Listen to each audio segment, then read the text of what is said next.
সাহেব জানাজা সালাতের শেষে বলছেন, উকিল সাহেব আপনি কান্না করেন না, নিজের পিতা মারা গেছে, কষ্ট হওয়াটা স্বাভাবিক, আপনি কান্নায় ভেঙে পড়েন না, আপনি দোয়া করুন, সবর করুন, ধৈর্য ধরুন, নিজের পিতার জন্য দোয়া করুন। তখন উকিল সাহেব বলছেন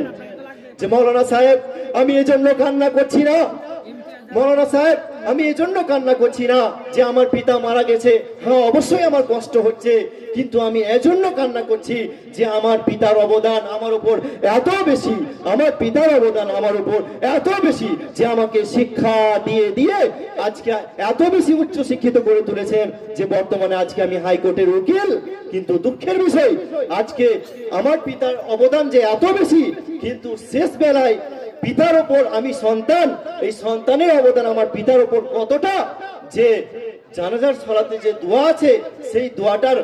অর্থ মাতৃভাষায় বোঝা তো দূরের কথা, আমি আল্লাহকে বললাম কিনা যে হে আল্লাহ তুমি আমার পিতাকে জান্নাতে দাও, আমার পিতাকে জাহান্নাম থেকে বাঁচাও, আমার পিতার গুনাহ খাতা মাফ করো, এই কথা আমি বললাম কিনা সেটা বোঝা তো দূরের কথা,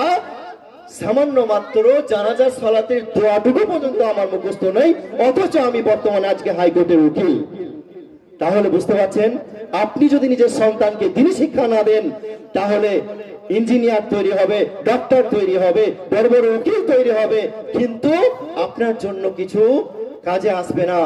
এই সন্তান জানাজার সালাতের দোয়া পর্যন্ত আপনার জন্য পড়তে পারবে না। প্রিয় ভাই আমার, বুঝতে পারছেন? প্রিয় ভাই আমার, আমাদের সমাজের ছোট ছোট বাচ্চা ছেলে মেয়েরা, তারা দেখবেন তাদেরকে যদি প্রশ্ন করা হয় বাবু তুমি কোন ক্লাসে পড়ো, তখন উত্তরে বলবে আমি ক্লাস 4-এ পড়ি। 5 বছর পরে জিজ্ঞেস করেন কোন ক্লাসে পড়ো, বলবে আমি ক্লাস 4-এ পড়ি। তো তখন আমরা সমাজের মানুষরা ওই ছোট ছোট ছাত্র ছাত্রীর ওপর বিরক্ত হয় এবং বিভিন্ন রকম মন্দ ভাষা বলে তাদেরকে লজ্জা দিয়ে থাকি। আচ্ছা বলেন, আপনাকে যদি প্রশ্ন করা হয় আচ্ছা এখন আপনার পবিত্র গ্রন্থ আল কোরআন থেকে কয়টি সূরা মুখস্থ আছে, তখন আপনি বলবেন মৌলানা সাহেব যখন আমার বয়স ছিল মাত্র 10 বছর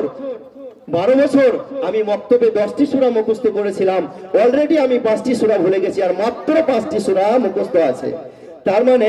বর্তমানে আপনার বয়স যদি 40 বছর হয়, 45 বছর হয়, 50 বছর হয়, তাহলে আপনি মানে 20 বছর, 30 বছর, 25 বছর, 35 বছর আপনি একটা ক্লাসে থাকছেন না, বরং ক্লাস 1 থেকে ক্লাস 4 থেকে কেজি 1-এ নেমে যাচ্ছেন, শিশু 1-এ নেমে যাচ্ছেন। আপনি 25 বছর, উন্নত তো দূরের কথা, আপনি নিচের দিকে নেমে যাচ্ছেন, নিজেকে নিয়ে লজ্জিত বোধ হন না, নিজেকে নিয়ে ছিছি করেন না, তাহলে আপনি ইসলাম থেকে কত দূরে সরে যাচ্ছেন, বুঝতে পারছেন? তাহলে কিভাবে জান্নাতের আশা রাখেন?